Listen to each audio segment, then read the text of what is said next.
For centuries, one simple claim has followed the Roman army across textbooks, trivia nights, and casual conversation, that Roman soldiers were paid in salt. It sounds plausible. Salt was valuable. It preserved food. It sustained armies. And even today, our word salary seems to carry the echo of salt within it. But when historians look closely at pay records, military reforms, supply systems, and language, the story becomes less straightforward. Because the Roman army was not a loose band of warriors trading necessities. It was one of the most complex, bureaucratic, and expensive institutions of the ancient world. So where did this idea come from? Were Roman soldiers truly paid in salt? Or is this one of those historical claims that feels true, but isn't quite supported by the evidence? To understand the claim, we need to situate ourselves within the Roman world. For much of its history, Rome was not just a city, but a state built around military expansion.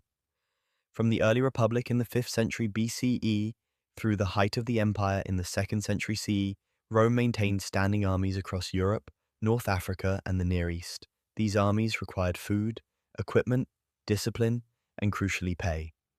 Geographically, Rome's military stretched from Britain to the Euphrates. Temporally, its systems evolved over hundreds of years, shifting from seasonal citizen militias to professional, long-term soldiers stationed on distant frontiers. This matters because how soldiers were compensated tells us something deeper. How Rome coordinated resources, how it financed power, and how it managed loyalty at scale. The question of salt is really a question about how ancient states worked and how modern ideas can distort that picture. What we know with confidence begins with Roman military pay. By the Middle Republic, Roman soldiers received a regular stipend known as stipendium. This was paid in coin, not in goods. The amount changed over time, but by the late Republic, a legionary earned a fixed annual wage, usually distributed in installments. Under the Empire, especially after the reforms associated with Augustus, military pay became more standardized and bureaucratic. We also know that soldiers did not keep all of this pay. Deductions were commonly made for food, clothing, and equipment. Soldiers could also receive bonuses, shares of loot, and later retirement payments or land grants. Salt, meanwhile, was unquestionably important. It was essential to human survival. It preserved meat and fish. It flavored otherwise monotonous grain-based diets. Archaeologically, we see salt production sites across the ancient Mediterranean and Europe, from coastal evaporation pans to inland mining operations. Rome invested in infrastructure tied to salt movement, most famously the Via Salaria, literally, the Salt Road, which connected inland regions to salt sources near the Adriatic coast. This road predates Rome's imperial expansion and reflects salt's long-standing economic importance. What we do not find, however, is clear documentary or archaeological evidence that Roman soldiers were routinely compensated with salt as wages. To understand where salt fits, we need to distinguish between three different things: wages, rations, and trade goods. Roman soldiers were paid wages in coin. This coinage allowed the state to maintain control over compensation, taxation, and supply across vast distances. Coin also allowed soldiers to purchase what they needed locally, reducing the logistical burden on the state. Rations were a separate matter. Soldiers received regular food supplies, often centered on grain. These rations could be issued directly or purchased with deductions from pay. Salt likely entered the system here, not as currency, but as a necessary dietary supplement and preservative.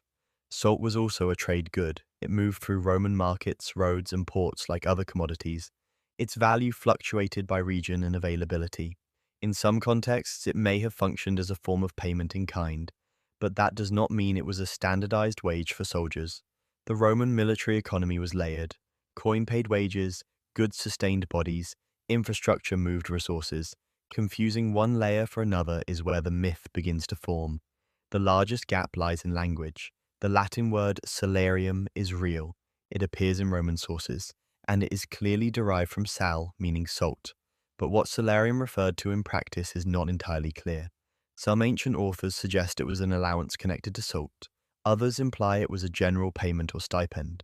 Crucially, none provide unambiguous evidence that it was literally a payment of salt to soldiers. It is also unclear when salarium began to be associated with soldiers at all. In some contexts, it may have referred to civilian administrative allowances rather than military wages. Another uncertainty is how later writers interpreted earlier practices.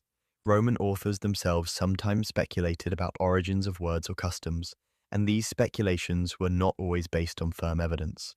Later medieval and early modern scholars then repeated and amplified these explanations. So while salt and pay were linguistically linked, the practical meaning of that link remains debated. Looking beyond Rome helps clarify the issue. In many pre-modern societies, soldiers were compensated through mixed systems: cash, rations, land, or loot.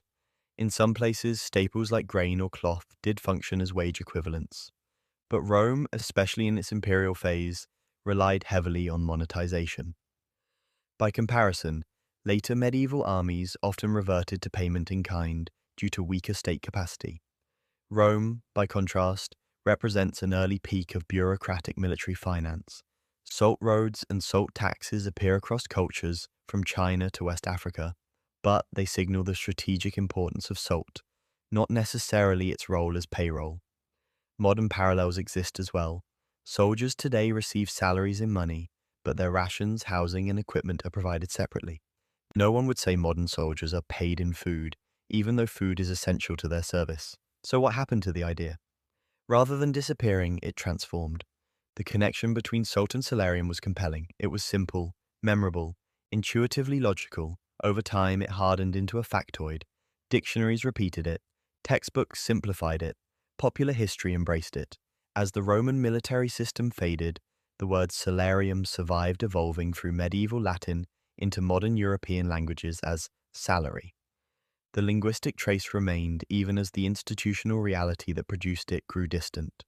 What likely vanished was not a salt wage, but the administrative context that once linked salt, allowance, and state provision in complex ways. This story matters because it shows how history often works. Not through grand conspiracies or hidden truths, but through small misunderstandings repeated until they feel inevitable. Salt mattered enormously to Rome. The Roman army was paid. The word salarium connects the two. But moving from connection to certainty requires evidence, and that step is where caution is required. Understanding this distinction helps us read history more responsibly. It reminds us that ancient systems were sophisticated, layered, and sometimes resistant to modern shorthand.